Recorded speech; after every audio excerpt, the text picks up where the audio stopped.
diragukan.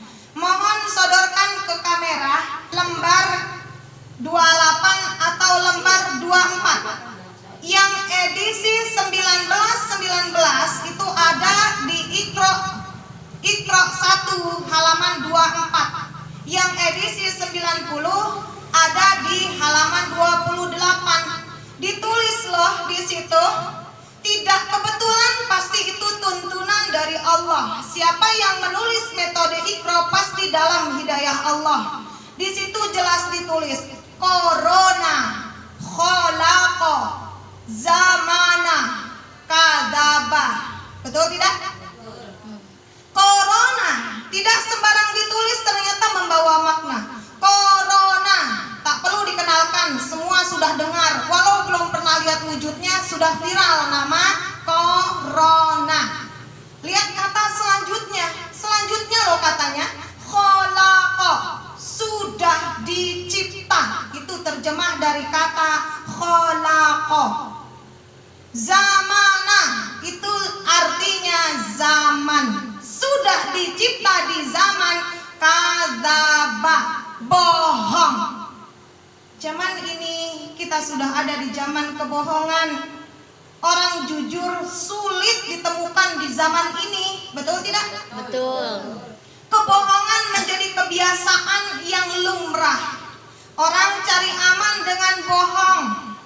Orang ngakunya Islam tapi tidak sholat, bohong. Orang ngakunya mengimani kitab suci Al-Quran, di Al-Quran suruh pakai kerudung, masih ada yang nggak pakai kerudung, bohong. Di Al-Quran jauhi riba, masih ada yang menjual riba dan menikmati riba, bohong. Dan di situ benar ditulis, semoga ini bisa mencerdaskan semua pihak. Siapa yang pembohong di saat ini, maka memang melengkapi zaman ini. Bahwa di sini Allah terangkan di kitabnya anak kecil saat belajar Al-Quran di metode Iqra saja bisa ditemukan sebuah kata yang sering dibaca oleh para guru, sering dibaca oleh muridnya, diucapkan. Dengan dibaca otomatis diucapkan. Dengan diucapkan maka menjadi al-kalamu, sebuah perkataan. Sedangkan al-kalamu, perkataan, adalah doa, sebuah doa. Dan ini dibaca bertahun-tahun oleh anak-anak kita. Tentang cara membaca Al-Quran di bab 1, di jilid 1. Boleh diperhatikan di halaman 24 dan di halaman 28. Apa rencana Allah di sini? Hal ini membenarkan bahwa sudah ditulis semuanya di zaman ini ada, itu ada diperkuat di metode Iqra. Ya, dan ini membuktikan bahwa memang betul firman Allah di ayat 22 surat Al-Hadid. Apa musibah di bumi dan di diri kita sudah ditulis dari sebelum kita diciptakan. Di kitabnya sudah ada, di dalam kitabnya, bahkan sebelum kita dicipta, bahkan sebelum kita menjadi apa-apa. Ini dikasih bocoran sama Allah, dikasih informasi di ayat 22. Kenapa tidak pernah direnungi? Sementara lihat lanjutan ayatnya di ayat 23. Kenapa Allah beritahu bahwa semua itu sudah ditulis sebelum diciptakan?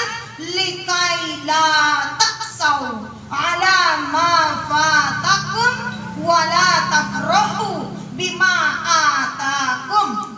Supaya likai, supaya la, tidak, taksau, kalian bersedih hati, kalian sedih, sengsara, merasa merana, ya, alama, atas apa yang fataku, menimpa kepada kalian, yaitu corona ini. Berarti nggak boleh sedih berlebihan. Buat yang sudah terpapar tidak boleh sedih berlebihan. Pun buat yang tidak terpapar atau belum terpapar, itu sudah direncanakan sama Allah. Akan terpapar atau tidak, itu sudah direncanakan oleh Allah. Dan dilanjutkan dengan kalimat, kenapa dikasih bocoran di dalam surat Al-Hadid ayat 22, wala, tujuan Allah, dan jangan tafrohu, kalian bergembira dengan lebay. Ih, kita dong gak kena, Bedalah kita mah terjaga, itu juga tidak baik ya. Itu karena menggambarkan, sama saja menggambarkan sikap sombong. Allah nggak suka kita sedih berlebih, pun Allah juga nggak suka kita senang berlebihan. Senang dalam hal apa di situ? Bima atakum, bima dengan apa yang atakum sudah datang kepada kalian dan menyenangkan. Wallahu, dan Allah la yuhibbu, tidak cinta. Allah nggak suka, Allah itu tidak cinta sama hamba yang kullah, semuanya mukhtalin fakhur, orang yang sombong dan membanggakan diri. Nggak boleh, nggak ada.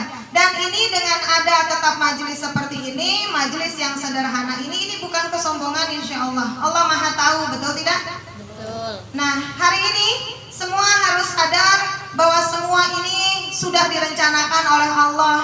Loh, kalau ternyata kita sudah ditulis sebelum kita dicipta bakal terpapar, udah ditakdirkan, sudah dikodok dan kodarkan Allah bahwa kita ini akan kena loh waktu corona.